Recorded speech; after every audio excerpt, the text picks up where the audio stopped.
the book became a major part memoir, and told the story of Robert and me in terms of when we met. I was a primary care doctor, and he was on dialysis and had been for several years. And it was because of our relationship and that experience that I decided to not only donate one of my kidneys to him, but I was also inspired to go on in my training to become a nephrologist. How long before you decided to do this? Yeah, so we had surgery about 9 months after we started dating, and I know that's very astounding to people, but truthfully, I made the decision a few months before that, so it's even worse than people think.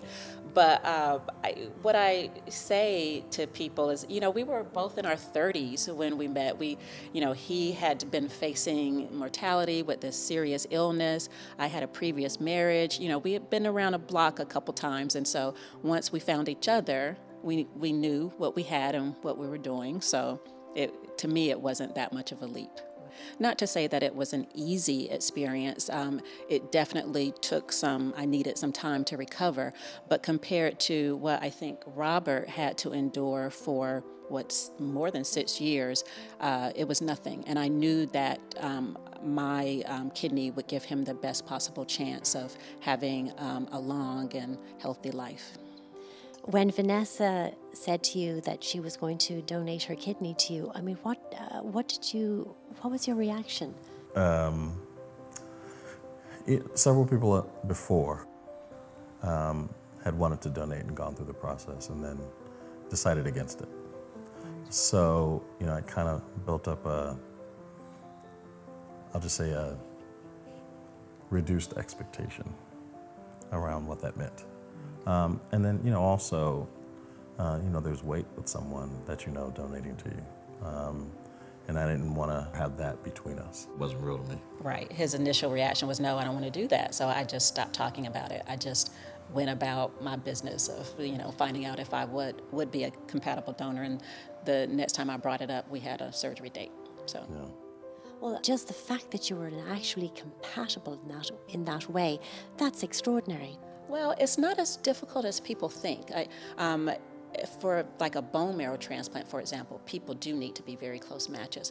But because the anti-rejection drugs are so good now, you really don't have to be that close of a match.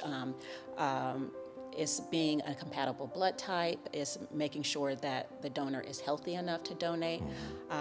You certainly don't have to be the same race or related at all. And at the time, really, they looked at 6 particular genetic markers that they thought were important to making sure the recipient wouldn't reject. And Robert and I only had 1 in common, just 1. So now I believe they look at 9, and when you consider those 9, we had 2 in common. Right. So it really is that the medications are so great that they can overcome a lot. And here, it's been 12 years. Right. What is it like for somebody who needs kidney transplant? It's more about restricting your life, kind of looking at what's in front of you. So everyone can kind of imagine, physically kind of what you go through. There's cramping, low blood pressure, you get overloaded with fluid. The thing that folks can't imagine, though, is how do you prepare yourself emotionally for it? So that's, at least for 6 years, you got to curb your ambition a little bit. You really do have to focus on what's in front of you. And I was well into the end stages of my disease. What causes this? Well, actually, for Robert, he was in care and found out about his diagnosis when he was 16 years old.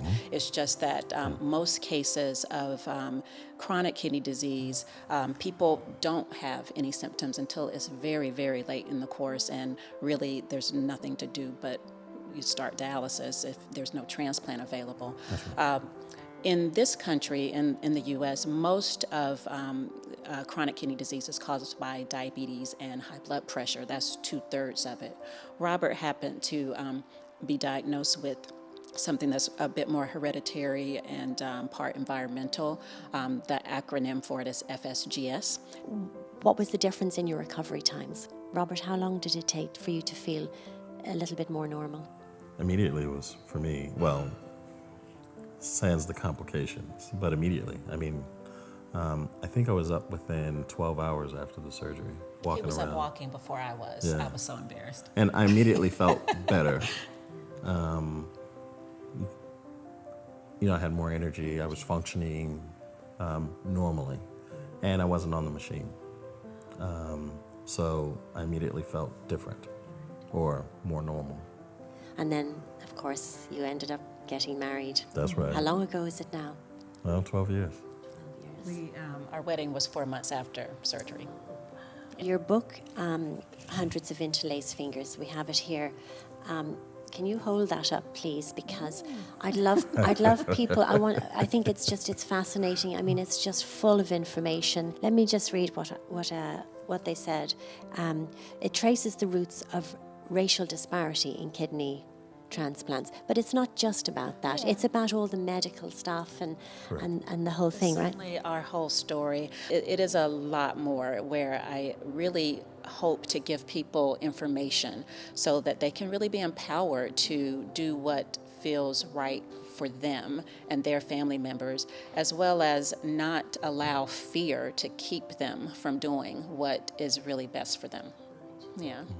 And then the message from both of you would be what? To donate? Oh, yeah. Yeah. At the wedding, the theme was donate life. Yeah, we had the little bands, Donate Life, and it was a central part of just giving people information about how to be a donor. And I get that. For me, it was a no-brainer kind of thing. It's like, he needs one, I have two. But I understand that for most people, it's a much, much bigger deal than that. So I understand not everybody will have the opportunity or feel like they can donate while they're still living. But I think everybody can certainly sign up to be a donor after they're gone. There's data out there that for one donor can potentially save or improve the lives of up to 8 people. So there's really no reason for us not all to do that for one another. Absolutely. That's absolutely right. I would say, for me, particularly, someone who has a lot of pride, it's hard to accept help like that. You feel obligated.